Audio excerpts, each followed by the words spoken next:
প্রীতি ও রনকে নিয়ে সবাই কিন্তু ট্রোল করছে, যে যার মতন পারছে ভিডিও বানাচ্ছে। অবশ্যই করবে না বা কেন, তারা দুজনেই যখন দুজনের দিকে কাদা ছেটাচ্ছে সে তো সবাই করবেই। তো আমারও এখানে কিছু মতামত রয়েছে, ভিডিওটা পুরো দেখো।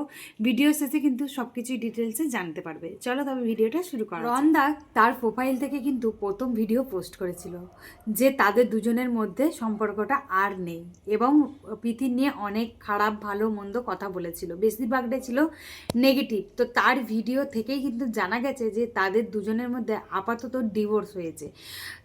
তারপরে এলো প্রীতির ভিডিওতেও সে আবার রনদাকে নিয়ে উল্টোপাল্টা কথা বলেছে, মানে দুজনেই যখন দুজনের বিপক্ষে কথা বলছে তখন সেই দিক থেকে আমরা সবাই জানলাম যে এদের মধ্যে তাহলে ডিভোর্স হয়েছে। শুনলাম সবাই কথাগুলো, কিন্তু অনেক খারাপও লাগছে যে একটা মেয়ে সে তার পুরোটাই দিয়ে তোমার কাছে ছিল, যেহেতু তোমাদের সামাজিক বিয়ে হয়নি, তোমাদের মানে যেটা বলে খাতা কলমের বিয়ে, সেটা হয়েছিল যদিও বা। এরপর থেকেই কিন্তু এক এক করে সবাই ভিডিও বানাচ্ছে, এবং তারপরে প্রীতিও কিন্তু তার মতামত জানিয়েছে যে কতটা সত্যি রন বলেছে বা কতটা মিথ্যে বলেছে। রন কিন্তু অনেক কথাই বলেছে, বিশেষ করে এখন যে কথাটা শোনা যাচ্ছে টাকা পয়সা নিয়ে, মেন টাকা পয়সা নিয়েই কি তবে এদের সম্পর্ক ভাঙলো?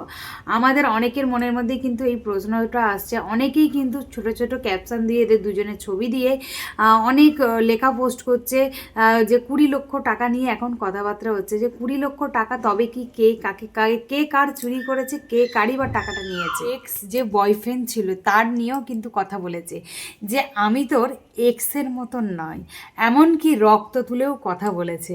তো যাই হোক, এরকম মন্তব্যটা না করাই উচিত। আমাদের মনে হয় যে জনসাধারণের মনে হয় যে রনদা যেহেতু জানতো যে ওর আগে একটা এক্স ছিল, জানার পরেও যেহেতু ওকে অ্যাকসেপ্ট করেছিল, তার পরিবর্তে এই কথাবার্তাগুলো আর একদমই ভালো লাগে না শুনতে।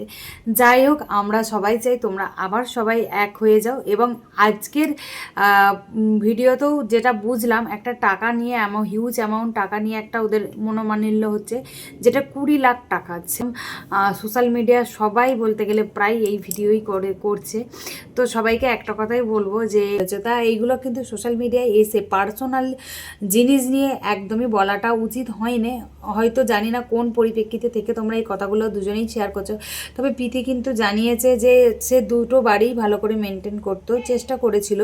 তবে যদি টাকা পয়সা নিয়ে কিছু হয়েও থাকে সেটাকে মিটিয়ে নেওয়াটাই বেটার আমাদের মনে হয়। তবে আমাদের মানে জনসাধারণের এখনও ইচ্ছা যে তোমাদের জুটিটা আবারও আগের জায়গায় ফিরে আসুক, সবাই সব পরিবারে এক হয়ে থাকো, দুটো পরিবার যেমন ছিলে। তো এটুকুই থাকলো আজকে আমার ভিডিওটা। চলো দেখা হবে আবার নেক্সট কোনো ভিডিওতে।